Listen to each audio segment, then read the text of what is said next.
Hey guys, and welcome to Doing Things Dan's Way. If you're watching this video, it's probably because your side mirror looks like this. Someone clipped you in the parking lot, or you accidentally clipped a trash can, and now the side of your car, the paint looks like this because it smacked up against your car, and you just have this dangling, sad looking side mirror. Now, what was supposed to happen was your mirror was supposed to break away. And it should be able to just pop right back like you can see. That shouldn't be so hard. A trash can or a shopping cart should not have destroyed your mirror. But as you can see here also, the plastic in this area is weak, and if the spring doesn't pull back, okay, it's just gonna break and you end up with the mirror that looks like this. So if you're like me, hey, go on Amazon, look for an item to replace it with. I found one here that works well for my friend's car. And as you can see, there's both a left and a right side, so be careful that you order the right item. Links to this are in the description below, so no problem trying to find the exact one for a 2010 through 2013 Mazda-3. The links down below will get you right there to the left and the right side, so hit those up. What you get in the box here from Depot is the mirror, and as you'll see, the color panel is a separate piece and it comes uninstalled for you.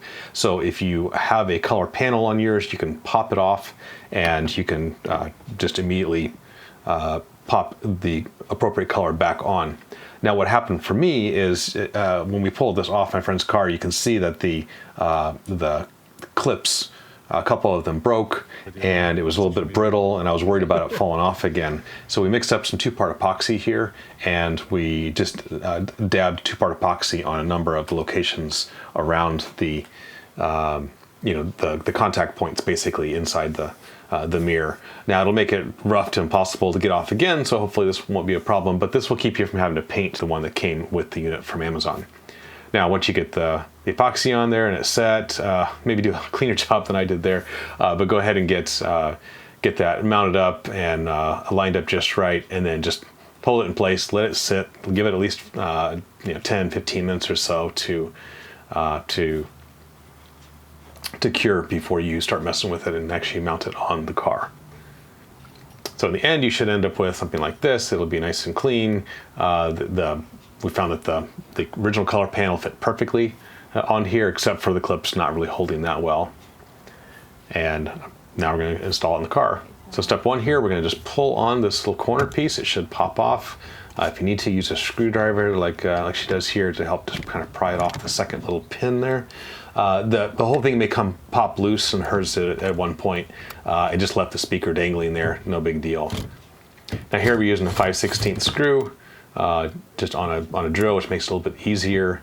And we did need to use an extension to get the bottom two screws out. It's very, very tight up against the door plastic there. So she's able to buzz those out.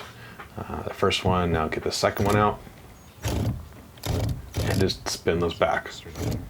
Now remember, you do have to be straight on the screw. That was the problem she was having there. She's not really lined up with the screw, so it was kind of slipping over the head.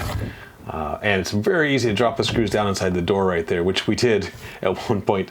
Drop the drill attachment down inside the door, so we had to pop the bottom edge of the door off, which was super annoying. But you can recover lost items that way. So here you can see now we're just left with an open door, and all we have to do is hold the new mirror up against that spot like she is there. And these screws do not have threads inside, so she started trying to screw it in, and you can see that it just doesn't work. So just set it in place, get your drill driver and push on it and spin, and it will cut new threads. Otherwise, you can see it just doesn't work naturally. So here she is. I'm holding the mirror for her, and she's able to just go in the right direction, spin it right in. It cuts new threads. So just coming up close to snug. You don't want to over tighten that, especially with a power drill like that one. As you can see here, it was just the wrong angle to try and drive this last screw in. It was just kind of stripping over the top of the socket. You're kind of angled up.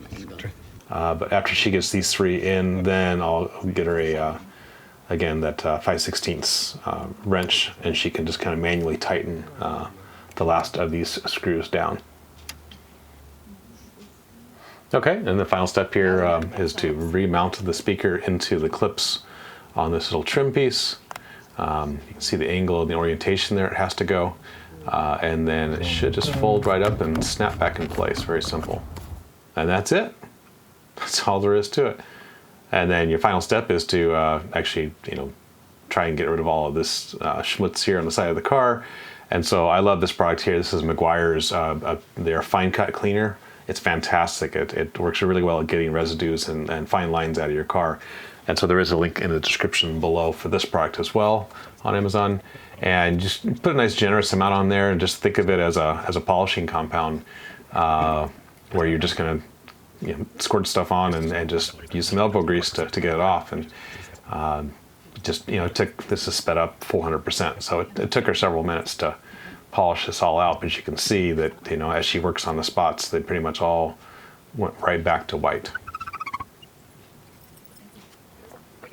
And then up here as well, now that the glue is dried, without being too aggressive, she was able to do a little bit of polishing and clean up the side mirror as well.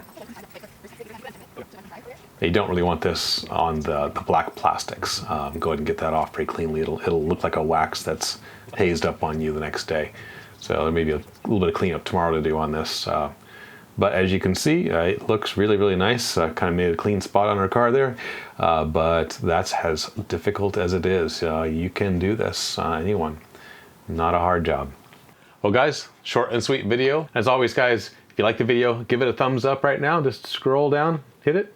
Did you hit it? If you need to order one of these, please use the links down below. They are associate links, which means I get a couple pennies when you order. It doesn't cost you a dime. I just appreciate the opportunity to make a couple dollars, and it helps us buy new video equipment and new things to review. If you want to see other videos like this, hit up a couple of these videos. Punch on my face down here if you want to subscribe. That would be awesome. Look forward to seeing you on the next video. So until next time, be blessed.